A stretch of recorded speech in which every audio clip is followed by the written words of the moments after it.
range. And they be there, and they have evolved along with all the organisms which is found in that particular home range. So that essentially means that any explosion in their population size is checked by the natural enemies which are present in that particular area. So for every organism, apart from the human beings and the domesticated plants and animals, for all animals, their population is being controlled by the natural enemies which is present in their area of presence. Now, this scenario changes when one organism moves out of this particular native range. It moves out from the native range and reaches an area where that species was not present for all through the evolutionary process. So, what happens is that if that organism is able to establish itself, be it a plant, an animal, an insect, a bird, or a reptile, or an amphibian, what happens is that if that particular species is able to establish in the new area, and if it is able to reproduce itself and produce new offspring, then one of the important problem is that there will not be any natural enemy in that particular area to check the population increase. So what essentially happens is that without any natural enemies, the population growth goes unchecked, and it can explode in its population, and it can spread to large areas, and then it starts to cause specific impact on the environment or the economy of that land, or when it causes human health issues. It is called as a invasive alien species. So invasive alien species is basically defined as any organism which has moved out of their native range, established in a new location, and has impacted the economy, ecology, or human health in that particular area. So this is the classical definition of an invasive species. Now, uh, there are several questions which can follow up based on this particular definition. Uh, One of the questions is how does the species reach a new area? What is the way in which it comes to a particular place? There are two ways in which it happens. One is, as we know, we help the movement of species. We take one species from one area and put it in the other location. There are many examples for that. Uh, we bring a specific species from one particular location to another species for a particular purpose, and it goes out of hand. The classical example is a plant which is called as the Mimosa diplotica. Uh, Mimosa diplotica is a nitrogen fixing plant which was brought to the Western Ghats to enhance the quality of soil, especially the nitrogen content of the soil. Uh, but then what happened was that it went out of the tea garden. It started to expand to new areas, and now Mimosa diplotica has occupied almost the entire uh, uh, uh, roadsides, railway tracks in Kerala. There's no species which feeds on Mimosa diplotica. That's one example. We bring some species and go out of hand. And there are other examples also, like for example, the Chromalina odorata, beautifully photographed in the new issue of Bioinvasion produced by Dr. Maya. Uh, that we didn't bring that; it came by itself, contaminated with the wheat which we imported during the times of famine in India. It brought it. It came along with the wheat which was imported uh, as part of the PL480 program, uh, in which we brought it from the United States. And the seeds came to Kerala, the Western Ghats, along with the contaminated wheat, and it started to spread over here. So it can be we have brought many species for our purposes and it has gone out of hand. And there are some species which have come in without our knowledge. Like for example, Lantana camera. Lantana camera was a plant which was brought from the Kew Botanical Gardens to the Calcutta Botanical Garden, and the berries are quite uh, uh, fleshy, and the birds feed on it. Birds started to feed the berries, and they used to take it out of the botanical garden, spread from there. From the botanical garden, it was brought to the botanical gardens in Bangalore, in Sri Lanka. It went to many places, and wherever it has gone, it spread outside the botanical garden. It has become a serious issue in the forests of Western Ghats. So there are two ways in which they move out inadvertently, and also because of our own ways of moving species across the globe. There is another major pathway which we need to know right at the start, which is the movement of ships across the globe. The ships when the ships move, there is something which we call as the ballast water. Ballast water is the water which we pump into a ship once the goods have been downloaded. Uh, when a ship is completely downloaded, what happens is the ship rises in water because the loss of weight. So for the ship to move further, the weight has to be balanced, and the sea water is pumped into the ship. Uh, uh, so that water is called as a ballast water. And when the sea water is pumped in, there's a large number of organisms which go along with it into the ship.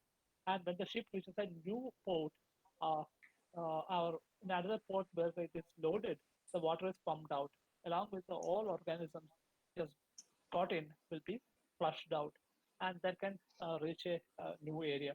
So there are many ways in which they move around.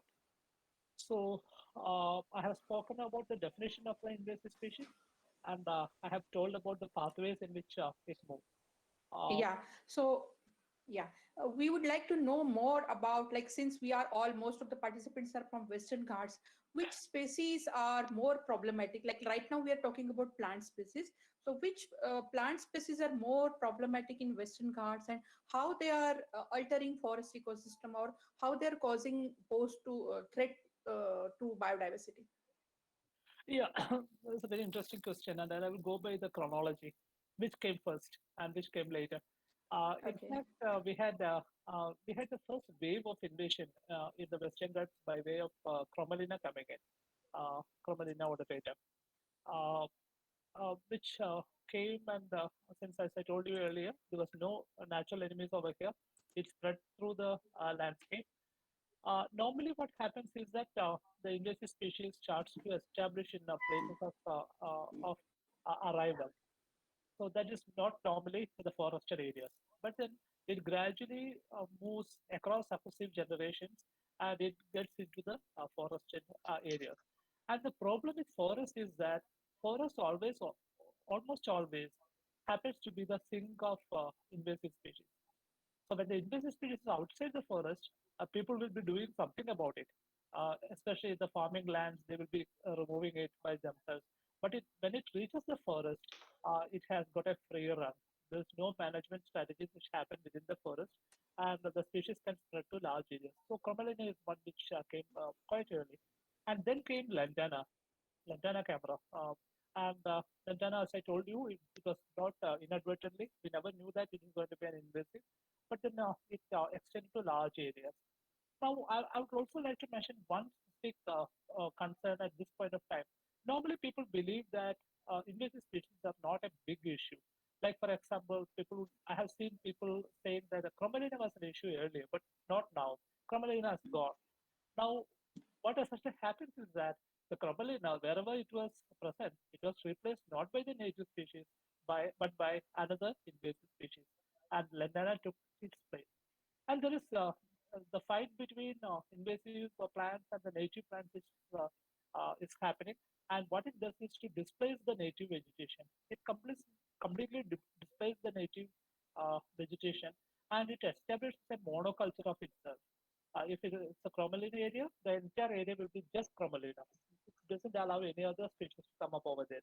And when Lantana comes again, Lantana displaces Chromalina and establishes Lantana over there. It is just Lantana over there.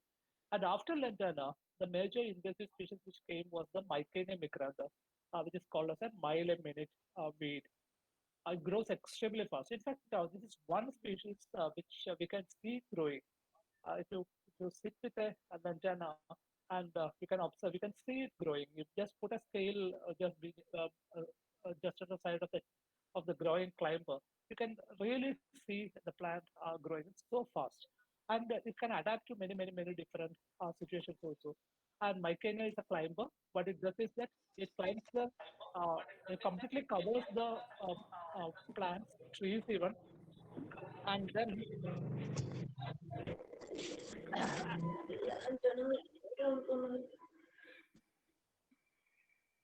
Mycenia is able to completely smother the trees and make it sure that not a single drop of sunlight falls on the host leaves of the host plant, and it Right. completely kills the host plant.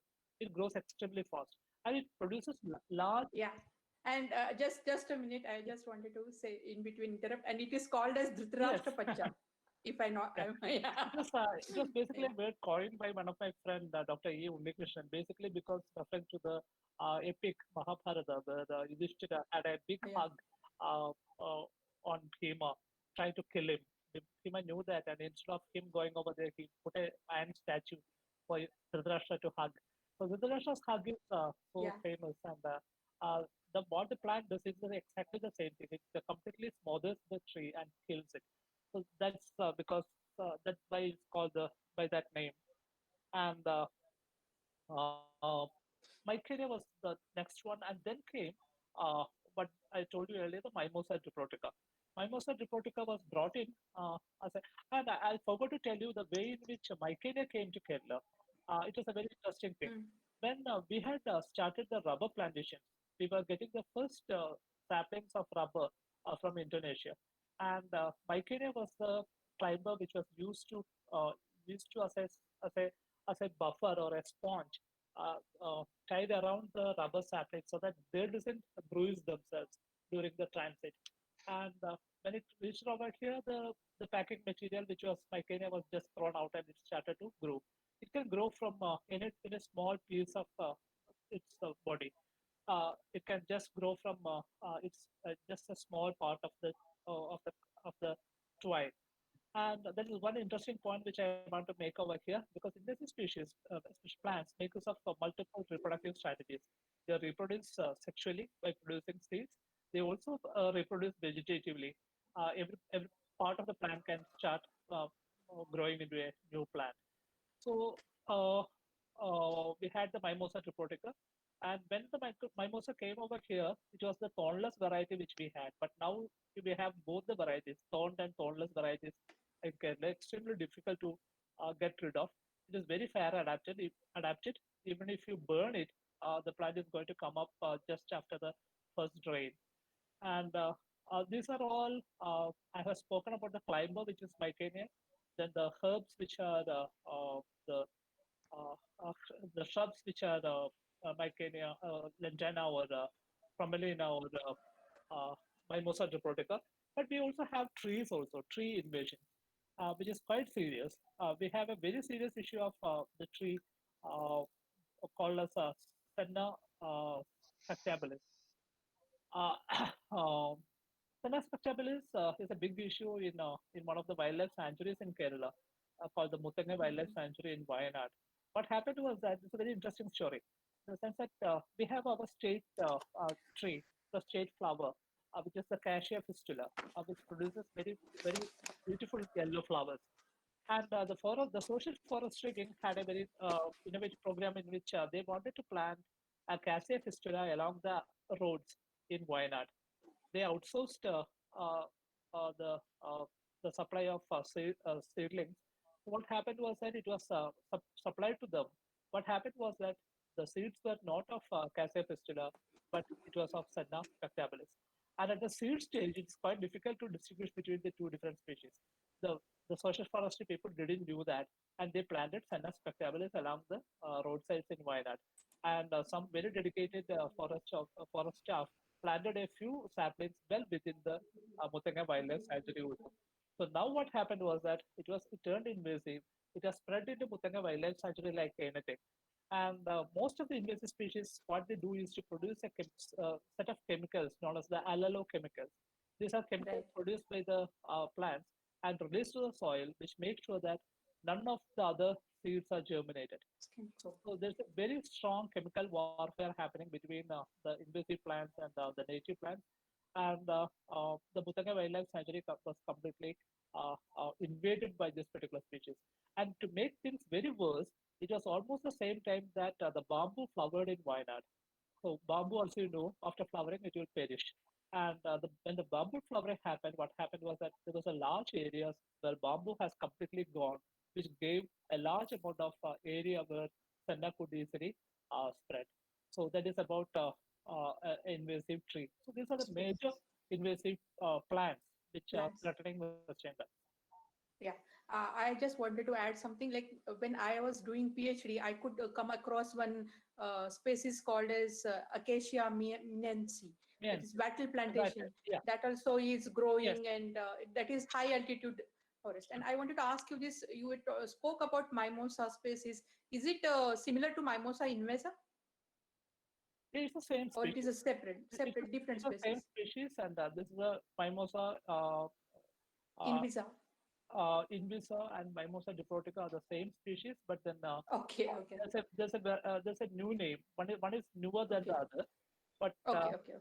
at, it so happens that whenever we change the name of a species, there's a time at which the old name and the new name are simultaneously used. So Yeah. we are now in the transition phase, really. Right. Another thing I wanted to ask you, like many people think that, okay, that can become a part of biodiversity. Like, for example, lantana is flowering, and because of that, many butterflies and birds are coming. But also, there is another view from forest department that because of these thorny plants, animal movement is very difficult. So, what is your thoughts? Because you are doing extensive research in this area. What do you think? Whether these all exotic plants are they creating problem to wildlife? Yeah, there's an immense impact on wildlife. Like, for Yeah. example, we have the situation where Mimosa diprotica has even stopped the movement of one-horned rhinoceros in Kasaragod National Park. Now, Kasaragod, what happens is that every monsoon it gets flooded. So the rhinoceros move up the sanctuary. It goes to the upward portions when the lower areas are getting flooded, and they come back after the floods. Now, this movement was completely stopped by the expanse of Mimosa over there. And the Right. lantana also, if you see a lantana thicket in the forest, it doesn't allow the movement even of elephants. Even elephants cannot Right. go to that. So there's a big Yeah. impact on that. And Yeah. also there are many indirect impacts also. Like, for example, Mm-hmm. most of the invasive species produces beautiful flowers Mm-hmm. and produce large amount of nectar. And Mm-hmm. what happens is that almost all the pollinators of the native species shift from the native species to the invasive species because they get much Right. more nectar from there. And Mm-hmm. indirectly, the pollination of the native species is affected over there. Affecting. Right.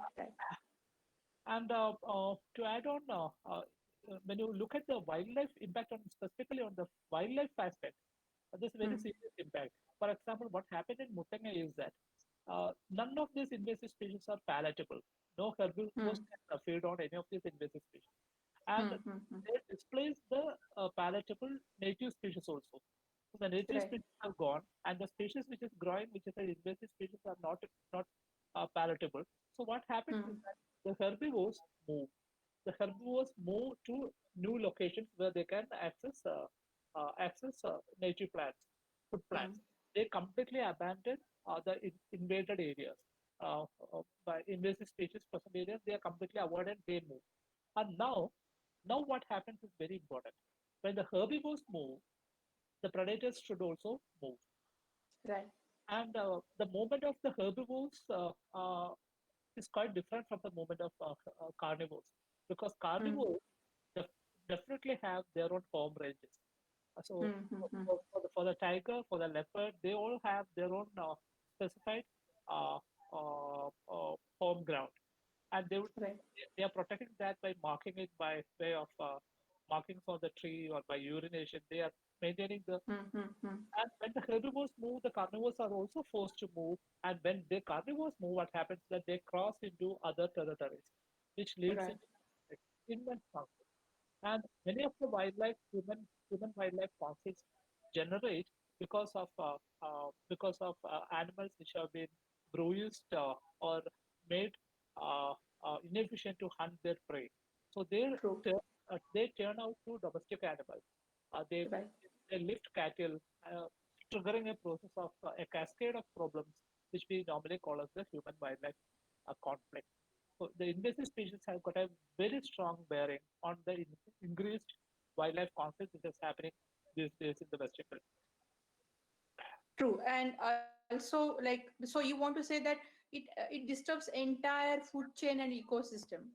This Fine. invasive species. It is Yeah. not only affecting some plants, but entire ecosystem and food chain is getting disturbed, and Yes. uh, it is also leading to wildlife, human wildlife conflict. Yes. Another thing which is important over here is that uh, uh, we should also understand another phenomenon called as the linear intrusion. Linear Hmm. intrusion are spaces which pass through forests, which give perfect opportunity for the invasive species to get into that core area of forest. A linear Hmm. Hmm. intrusion can be a road, it can be a power line, it can be a penstock pipe. So anything can function as a linear intrusion. For example, whenever a power line passes through a forest, what happens is that all the trees beneath the power line will be cut, and it will be cut by Hmm. the electricity board, and that doesn't Right. allow any trees to come up over there. Now, Right. when the trees are cut, there's enough sunshine available, and the first species which colonize over there is going to be the invasive species because they can thrive on very on soil which is not really very fertile, and they establish very fast, and the growth rate is very high. And they also produce large number of propagules as compared to the native species, so that they are able to establish it. And along all the linear intrusions, you can see the invasive species going into the deep forest. And then what happens is that when in the forest there's a tree fall, whenever there's a tree fall in a forest, it produces an opening through which Hmm. Hmm. Hmm. sunlight Hmm. can strike the ground. And whenever there's an opening because of tree fall or branch fall, that spaces will be immediately occupied by the propagules of this invasive species. So that's the way they gain entry into the forest areas. Yeah. In short, they need sunlight. Like wherever Yeah. somewhat canopy is open, they try to grow there. Well, fine, Uh, Dr. Maya, you just touched upon one interesting point which I would like to make. Because before I forget, I want to place it on record. As we know, there are different forest types. We have the evergreen forest, which is always green, and we also have the deciduous forest. And deciduous forests are characterized by leaf fall during one part of the year. During the winter, all the leaves will be falling down. And now, this has got a profound impact on the way invasives behave because in a deciduous forest, it's extremely difficult to control invasive species because at one part of the year, the entire canopy will be open and there's a large amount of sunlight coming to the ground. true. You cannot do anything about that. And that is perfect True. situation for the invasives to establish in a area. But in the case of evergreen, since the canopy is closed, there's a level at which we can control the invasive species. For example, in places like Parambukulam, we have seen that in some places the invasives are very prominent. When the canopy became closed and when there is very little sunlight striking the ground, the invasive species gradually bowed out. Uh, they came low in number. But True. you also have the corollary of that happening. Like, for example, Hmm. Hmm. in wildlife sanctuaries like Aralam, what we can see is that the Mycania, which the Dazashtrapacha, which we were talking about earlier, what the Dazashtrapacha does is to climb up the canopy on the forest Hmm. ridge Hmm. and then travel Hmm. into the forest along the canopy, on top of the Hmm. canopy. Hmm. Hmm. Hmm. Hmm. Hmm. Hmm. So there are very many different ways in which the invasive species get to impact the forest. And it's a Right. tough job to deal with all of them. And another important thing is the flexibility in phenotype of this particular plant. Hmm. For Hmm. example, Hmm. Hmm. True. Mimosa despotica normally it is seen as a shrub, but if it gets an Hmm. opportunity to climb up, it becomes a climber. Hmm. It can climb Right. long. So there's True. what we call as the phenotypic plasticity. The phenotype is Right. very flexible according to the situation. So they have immense number of gadgets like chemical weapons, like plastic phenotype, a large number of propagules produced, and propagules Hmm. which can be in soil for a long period of time, uh, and multiple reproductive methods, sexual, asexual.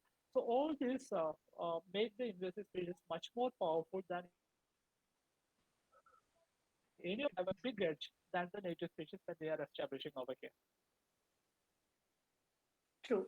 I just wanted to ask you that based on your experience, which areas in Kerala or Western Ghats you think are mostly affected by this lantana or Dhritarashtrapacha or other invasive mimosa? Which areas need immediate attention, you think? No, the way I would look at it is that there is no area, no forest area, Okay, which is completely free from invasive left. species. You go to True. even if you go to Silent Valley, one of the first and Yeah. the largest evergreen forest patch which we have. we have invasive species over there. So basically, maybe the level of information may be different. In a deciduous True. forest, you may be able to see hectares and hectares of area infested by lantana. But in the case of evergreen, it may be a few plants which should be Few waiting plants. for a True. good opportunity to get into the forest. So Yeah. what I would say is that rather than prioritizing it and identifying some specific area for invasive management, what needs to be Okay. done is that invasive species management protocol has to be built into all the working plans in all the forest divisions because Mm-hmm. there is no area completely free from invasive species. And Invasive species. and True. if at all any area is there, I don't think so, but if at all any area is there, that is definitely going to be infested any time from now. So every Yeah. forest Yeah. activity, a forest division or the forest ranges should be open to the scenario of forest invasion. True. And as such, it is, as you said, that it is creating uh, threat to all native plants. Almost most of the plants are getting replaced by this invasive species, or biodiversity is getting reduced. And you are also a member of National Biodiversity Board, I guess. Yeah. So are they taking any action like Forest Department or Biodiversity Board to control or manage these weeds? From the part of the National Biodiversity Board, I was not member of the board, but then I was member of the expert committee on biological invasion. So Okay. what we did was to prepare a list for the country, the invasive Hmm. species, the list of invasive species, a prioritized list, basically, Hmm. which could be used by various agencies, not just the Hmm. forest Hmm. department, but also by the Hmm. quarantine department, because Okay. so all the departments we need to have a national document. Most True. countries have. So that was our major concern. And we're also advising the National Biodiversity Authority on the do's and don'ts regarding invasive alien species Okay. when it comes to the policy domain. So that was the Yeah. activity which was happening with the National Biodiversity Board and with the Forest Department in Kerala. Management of invasive species is built into all the working plans of all the forest divisions in Kerala, and we have been giving specific training to the staff for identification and management of invasive species. So Okay. for most of the wildlife sciences, we have prepared handbooks customized for that particular for wildlife area, which could be used by the field staff uh, uh, to identify the species and to remove them. Okay. Would you like to throw some light on invasive species in lakes? Like we almost always hear about this water hyacinth or some similar species. Like what's its impact and how it has something related to aquatic species? Yeah, aquatic species also, as I told you earlier, it is quite similar to the forest. They create once they impact their remains there, and nobody does anything to remove them. Now, water Right. hyacinth is a very interesting example because the flower is so beautiful, uh, Yeah. and in fact, its spread started because of its beauty, basically.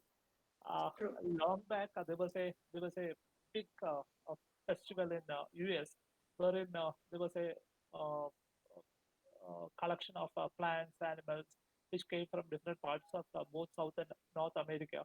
And it was at that point of time the flag was lifted from South America and presented in this particular big gala festival.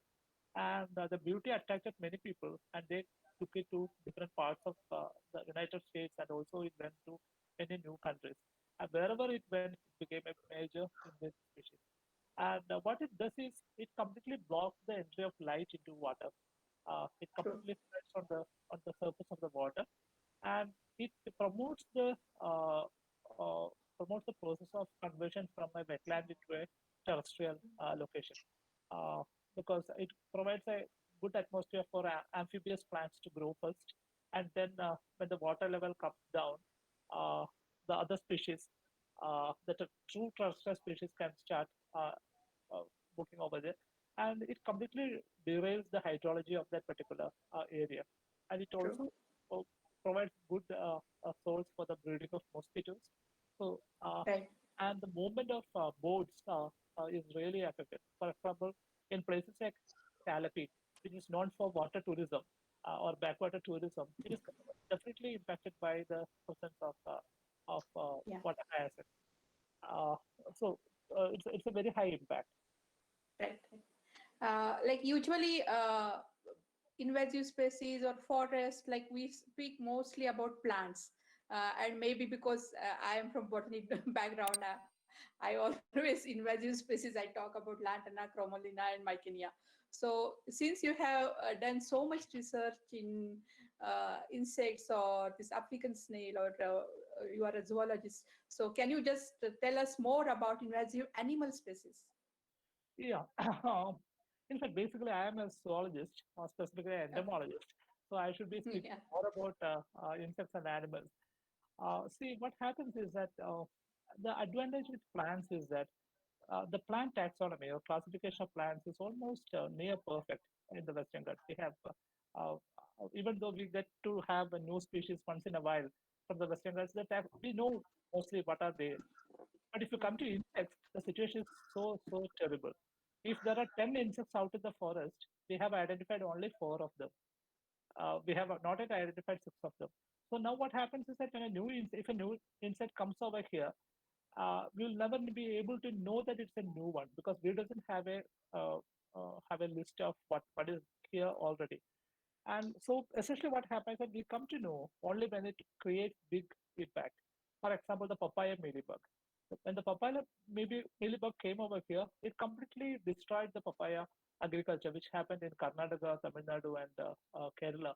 And it was an insect against which we had to mount very fast control measures. And this is one of the success stories which have on invasive species. If you ask for any success story, any species which have been contained, this is one, the papaya mealybug, by the use of natural enemies which were imported. Now, another is the case of a giant African snail. The giant African snail is called as an African snail because the native land is Kenya and Tanzania in Africa. But it started to move from that particular native land to large number of countries, and it has been spreading all through the world. In Kerala, we had a small infestation long back, at least 40 years before, but it died off. But recently, based on the timber import which happened from Myanmar, which is a thoroughly snail-infested country. And I should also mention that of all the different countries in the world, Burma or Myanmar was the country which had been cutting down natural forest until quite recently. Uh, most other countries stopped cutting natural forest, but Myanmar was continuing that. And most of the big timber which we used to import used to come from Myanmar. And when the timber comes, along with that, the snails also arrive. And we have looked very closely at the spread, and what we have observed is that there are multiple invasions of the snail which has happened in Kerala. And when these snails infest, what happens is that they have got anybody who has seen a snail will know that it has got a uh, very big shell, and to make that sort of a shell, it needs a large amount of calcium. And the soils of Kerala are very poor in calcium, so they resort to the cement, the lime which is there on the walls, sand, everything. So you can see the snails very close to your houses, even inside the house. So that was a big nuisance in many places. In a place in Wellington Island in Kochi, people had Hmm. to leave out their home. They had to shift because of the giant African snake. Oh. And in Trivandrum, in a coastal belt, they had to have community kitchens just because of the snail, because Oh. the snails enter the kitchen also, and it is such a nuisance that people are afraid to cook food in the same kitchen. And it also Mm-hmm. carries two parasites in it, and the parasite, if it is coming to humans, it can cause cerebral meningitis. So that was a serious concern. Oh. So, and we had Mm-hmm. confirmed cases of meningitis caused by the nematode which is harbored in the giant African snail, both in Trivandrum and also in Kochi. Mm-hmm. In fact, it was the Oh. Amrita Hospital in Kochi which did the Mm-hmm. confirmatory studies on that. Basically, because meningitis is a disease which can be caused by many different reasons. And True. at the primary health centers, nobody would suspect that it is because of a nematode. Only at the Yeah. tertiary hospital, like the Amrita Hospital in Kochi, could identify that by striking off all the other reasons they zeroed in on the Mm-hmm. nematode. Mm-hmm.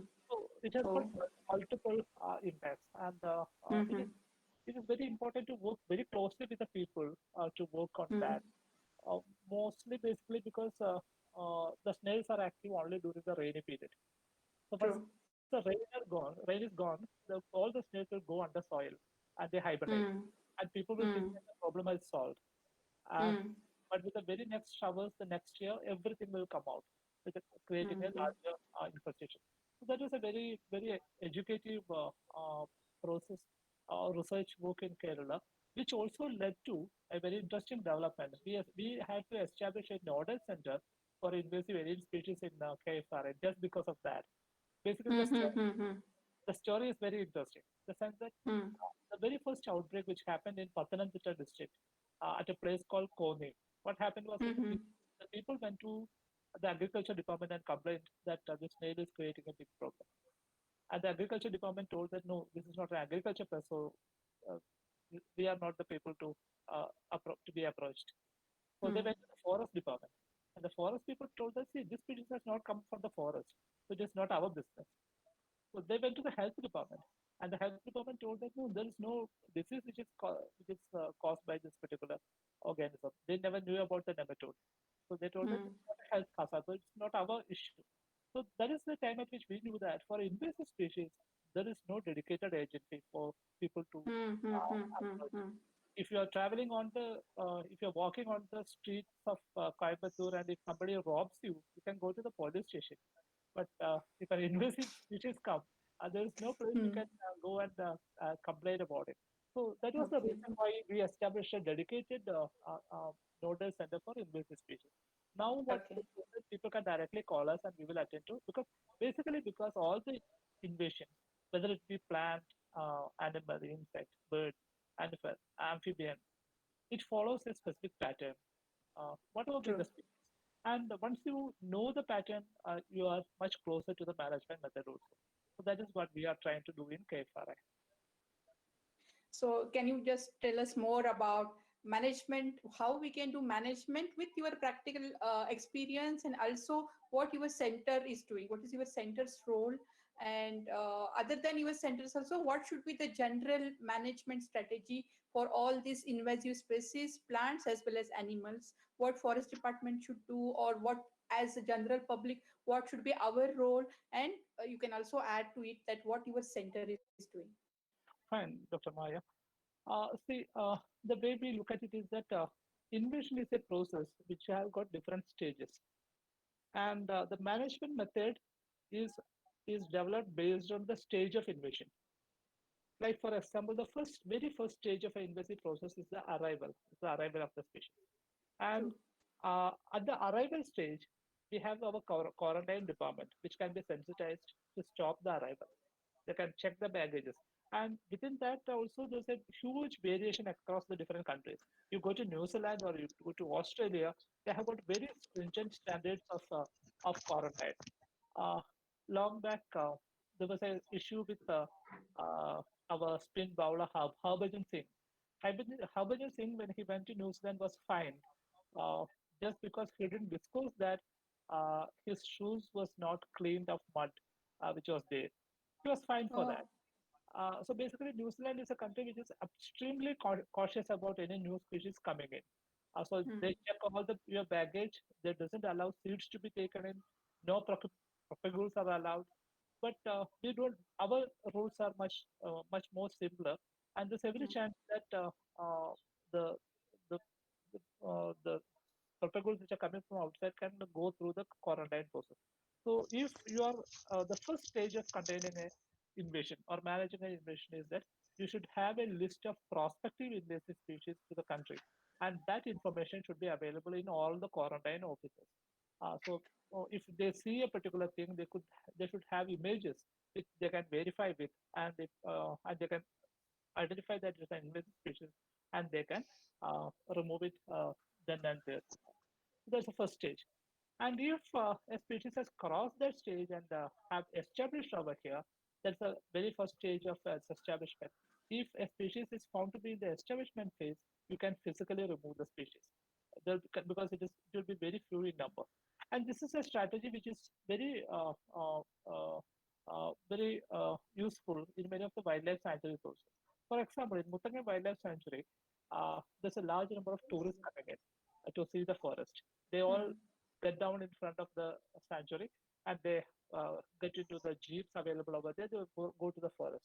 Now, at intermittently, we can see very new species starting to grow in the premises of the gate over there. Species which have been brought by the along with the dress of the tourists or along with the soil in the tires of the vehicle they are coming. So all those species start to grow over there. So now we have a monitoring process looking at the species which are newly sprouting over there. So Okay. once you see that, you just pluck it out. You can put it on the road and they are killed. So this is the second stage of containment of an invasive species. Hmm. Now, if any species have crossed that stage also, and if you have established a small population and started to reproduce, to produce satellite populations, the methodology or management method is to prevent the spread of the species. You can do it in many different ways. For example, in the case of Senna spectabilis, what we did was initially to cut off all the flowering branches so that the seeds are not produced. And if the seed and once the seeds are there, it will be dispersed to large areas to prevent reproduction of species.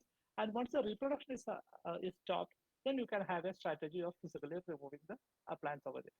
So this is for species which are about to reproduce. And now if a species has already crossed that stage also and have already established in this satellite population, what we need to do is to intervene by way of new natural enemies which are brought into that particular area or physically removing the plants, all saplings which are coming up so that you just drain the seed bank which is available in Hmm. the soil and then you are left out with very few saplings which will not be a big problem if the reproduction is arrested. Now, if a species has crossed that stage also and it has become a serious invasion in large areas, uh, uh, the method is what you are doing right now. Make use of it, use it so that there is a community benefit coming along Right. with it. So that is the different. And what I'm trying to say is that the management method has to be uh, in parallel to the stage of invasion. So that is the way we look at it. Yeah. Uh, Actually, your center is also doing like collecting information, something more about your nodal agency or Right. center. Our nodal center is basically looking at all different invasions which are happening. And also, along with the Asia Pacific Forest Invasive Species Network, which was we had the secretary right here in KFRI. Mm-hmm. Mm-hmm. So we were looking at the movement of species across 33 countries in the Asia Pacific region, Oh. and that's a very interesting exercise because we were able to alert countries of prospective invasive species. For example, we have a very serious coconut pest in Maldives. It has not Mm-hmm. crossed to India. It has not crossed to Sri Lanka, Mm-hmm. but it can happen any point of time. So because basically we have two flights daily from Trivandrum Airport to Maldives Mm-hmm. on a daily basis. So there's a immense threat of that species coming in. So we have alerted everybody over there about the impact of it. For example, this is a very interesting thing. In Maldives, when this particular pest came in, what the pest does is to feed on the tender foliage of the coconut palm. So the entire palm will turn white. Entire new new flesh which is coming up will be white in color, not green. Mm-hmm. Now, initially when it happened, the people thought that coconut palms were struck by lightning. So that is what Mm-hmm. the people thought because they have never seen the pest. Now, so what we have done is that we have communicated the images of the impact to people because the insect is very, very, very, very small. It is called as Brondispa longicida. Mm-hmm. It's a very small pest, and you will never be able to see it, but you can Mm-hmm. see the impact. So we have pictures of the impact shared to people at the airport and the neighboring localities, so that whenever there's it is seen, we can immediately rush there and control it. So that is one of the activities which we do. Alert the countries about prospective invasions, and then we are also collecting a database, a continuous database of invasive species which is happening, especially after the floods. which we had severe floods in 2018 and 19, there's a big change in the way invasive species is behaving. Like for example, we had landslides. We have thousands of landslides in Kerala, and wherever landslide has happened, the topsoil has gone, and it's a fresh soil which is getting exposed without the fertility of the topsoil. And those are extremely good condition for a invasive species to establish. Unlike the native species, the native species will take a long time to establish in that sort of a exposed subsoil, but True. invasive species can do it very fast. So we are now monitoring what is happening, and we have developed a standard protocol for restoring the landscape. So our center is now mostly focused on restoring uh, Okay. invaded landscapes, and Okay. also along the river banks. The river banks, Mm-hmm. wherever flood has happened, the vegetation is completely wiped off. So Mm-hmm. we are trying to put back the native species over there, and at the same time, how to handle the big soil bank, the seed soil bank of invasive species. So these are the ways in which we are looking at it. We had been moving very theoretically along management of invasive species with the classical pattern earlier until 2018.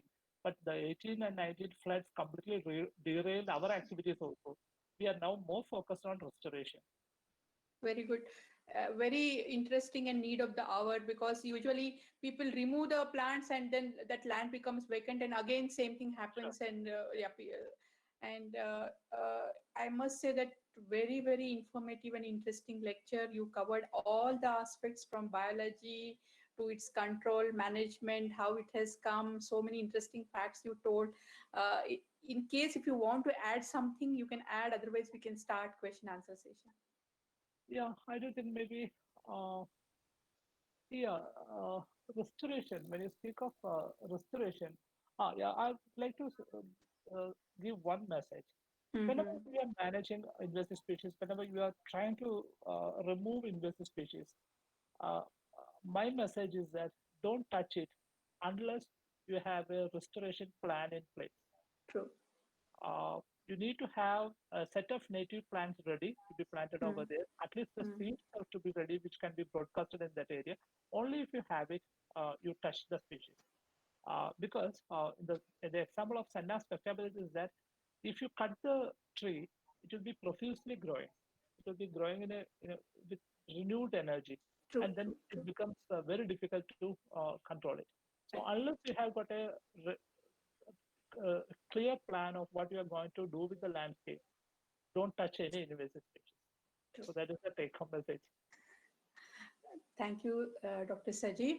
And I just wanted to add one more point. As Dr. Sajeev told, that there are different stages from like when it is entering in your country, from quarantine to it is establishing in different stages. And last stage, like when it is completely established and you really are helpless and you can't manage by mechanical method also, like why can't we make use of it for different purposes and community level. So I take opportunity to show you one small video of our work of 2 minutes, and then we will take Sure, sure, questions. Yeah. sure. Before that, I request participants to be ready with questions, because you have got expert. You will not get this chance again. So bombard him with questions and get all your answers. So Mahesh, can you show that YouTube video, or you will make me host? I can show. If you type Lantana Sirwani, you will get that video in YouTube.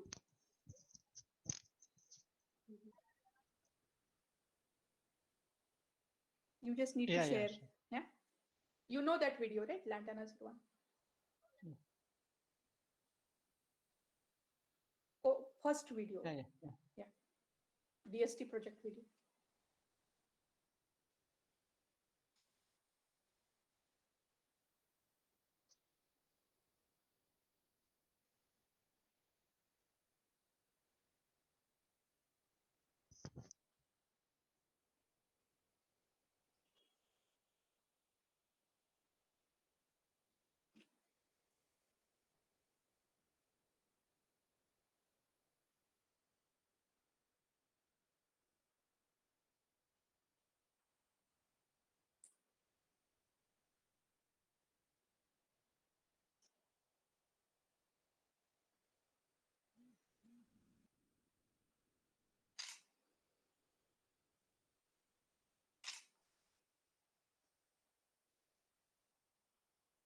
till he starts video, if anybody has any question, you can start asking. One or two questions we can take before he makes arrangement for video.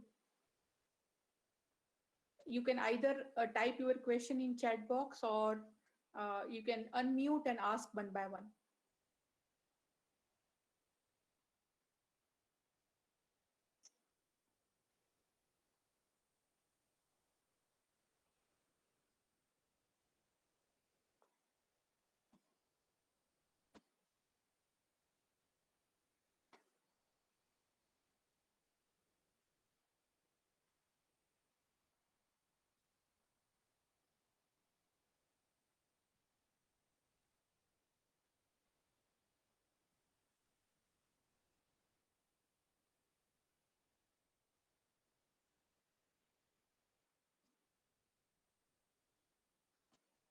Most of the comments are telling that session is very interesting, and some feedback form, and they need PPT in case if you have a link of your website or any information you can share with them. I will also share Envis link with them. Binish, are you there? Binish? Yes, ma'am. Yes, ma'am. Yeah, can you just share our website link with them, Envis website? Yeah, sure, ma'am. Sure. Yeah. Mahesh, do you need my help to find out the video? Okay, I'll just share the link here in the chat so you can just.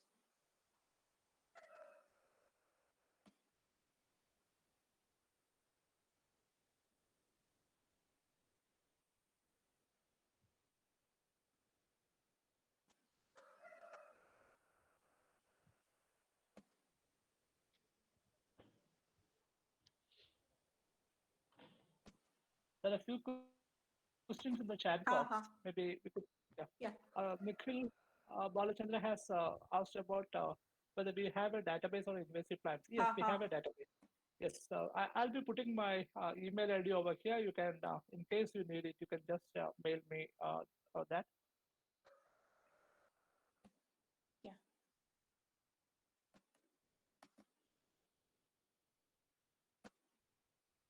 On Yeah, the presentation is coming up. not presentation. This Mahesh. Mahesh, can you hear me? This one link. Yeah, yeah, yeah.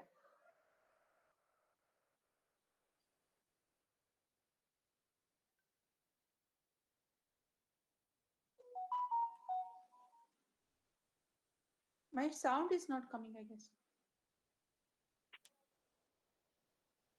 Mahesh?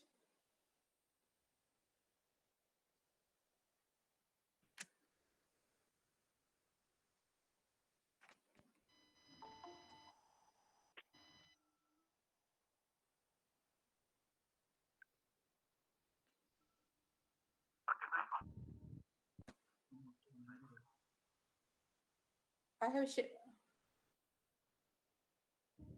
not coming.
Are you able to see the screen? Yes, yes, we can see the screen.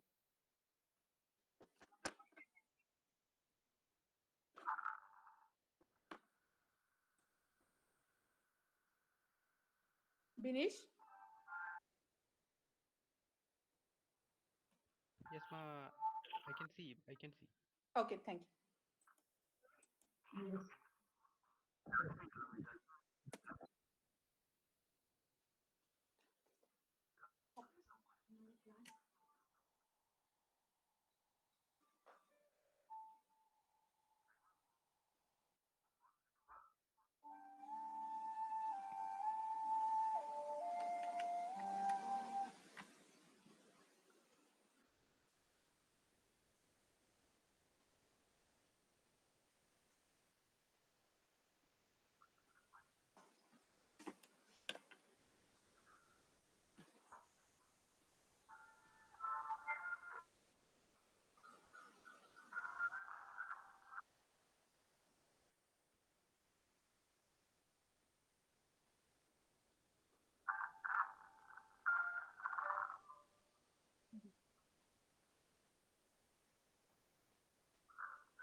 Hello, Dr. Maya. Can I respond to a couple of Right. questions? It is, you saw, no? It is over. Yeah, yeah. Yeah.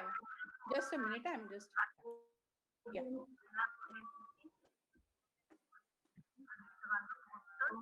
Yeah, please. Uh, there's a question as a comment actually from there, there are some mics which are all switched on. Oh, just a minute. I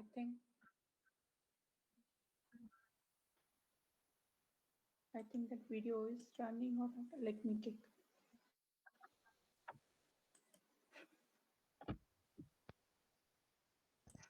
Uh, Okay. So No, from my side, nothing is running. Yeah. there's a question or rather a comment caused by yeah, now it is clear. Yeah. Yeah. Yeah. From Mr. Sharir Philip. He says that very interestingly, he says that bamboo, a species which was considered earlier as an invasive species, is now used for many different purposes.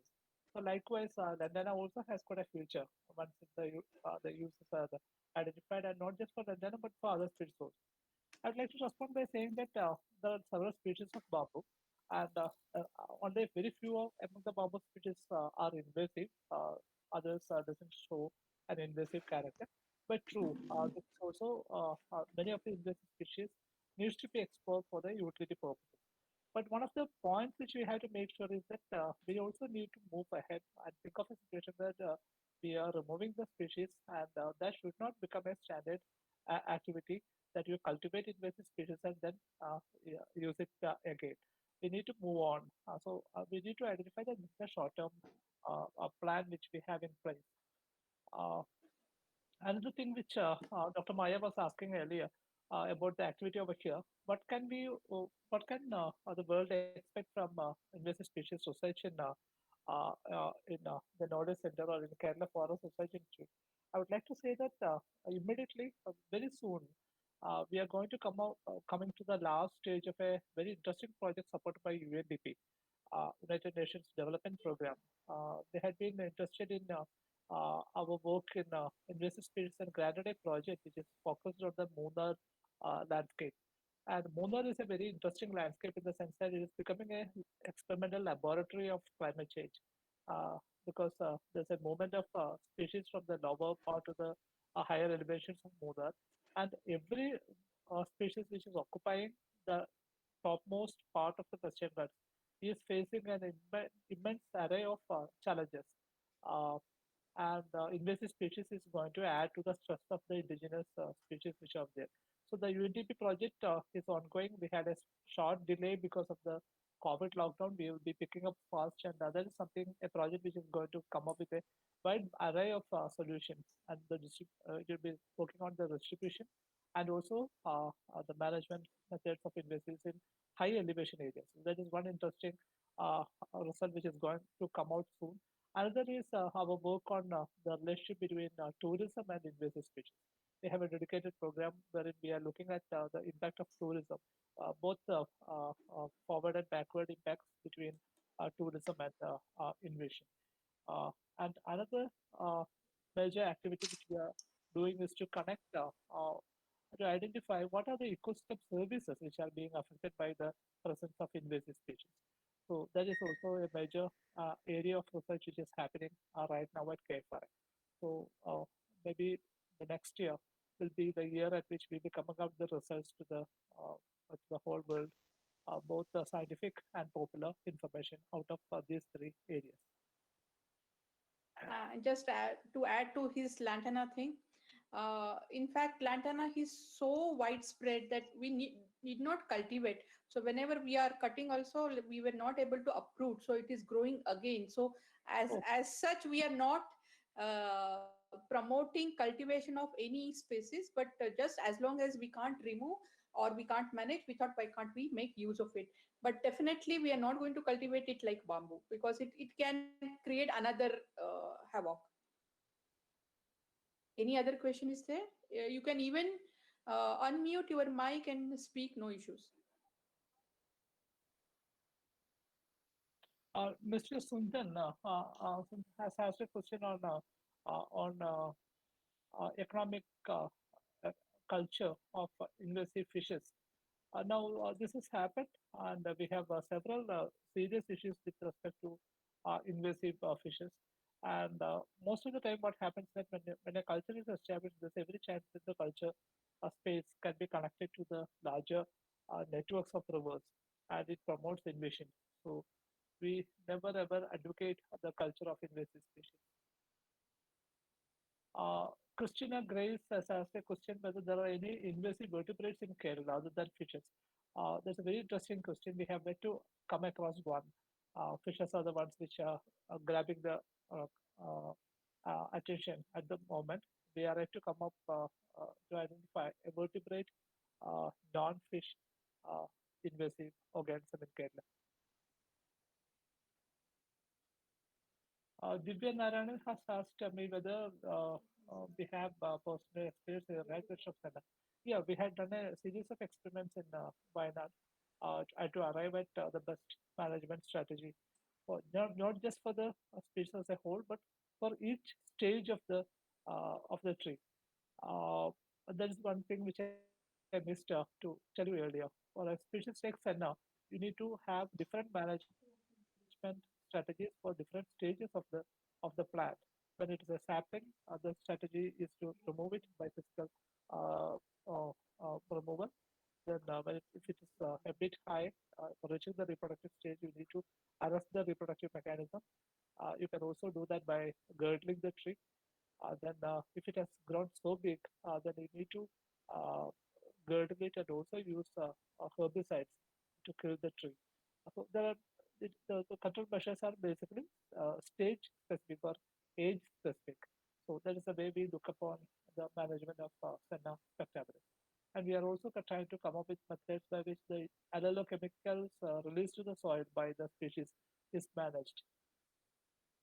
I think the questions have these are the Most questions. of the questions are Yeah. addressed. Yeah.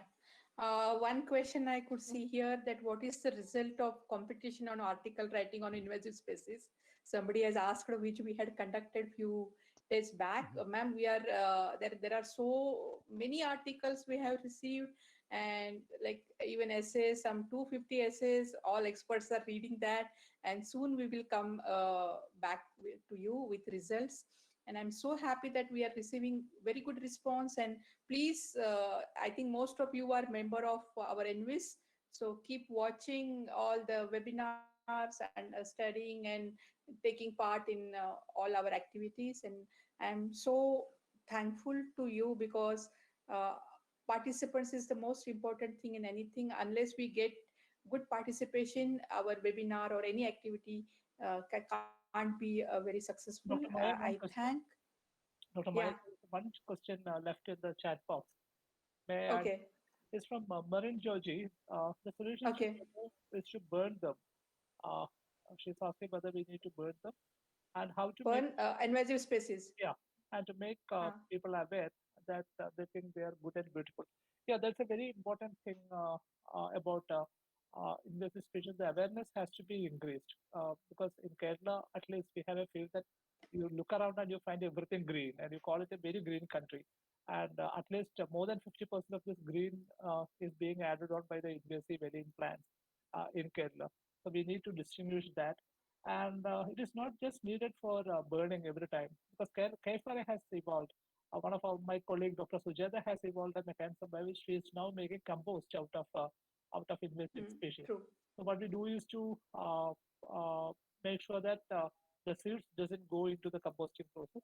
So we collect the plants before the flowering happens, and it can be turned into compost. So there are many different ways. You just know doesn't need to burn it every time. True. Even we are using lantana for mulching. And I like this organic farming video which was running. You might have seen some part of it.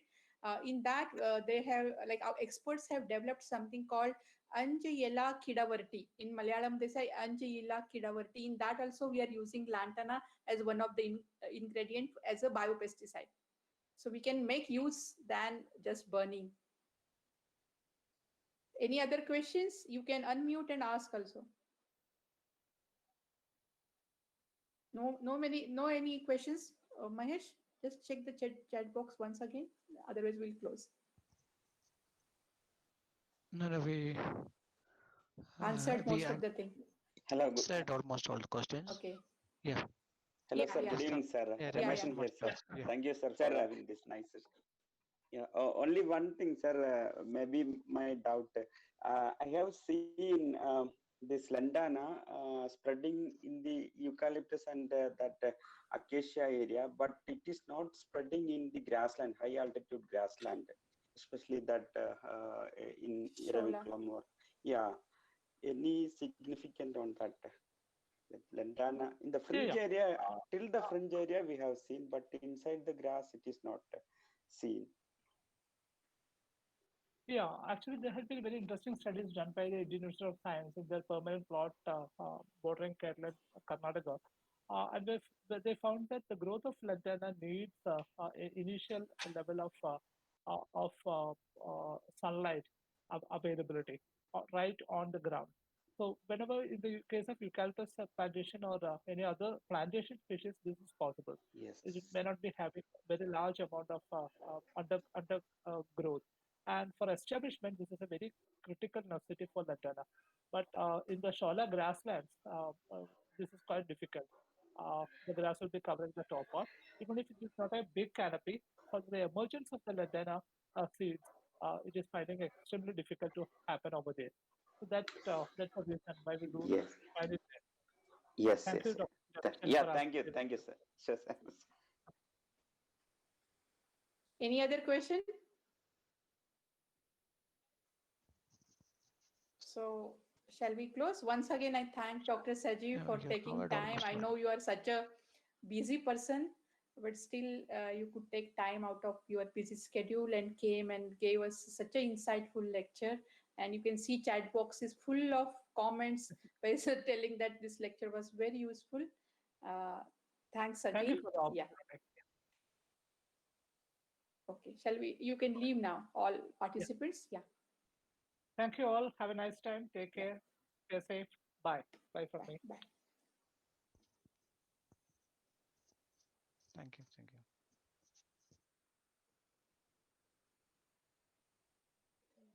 Can close now. Huh?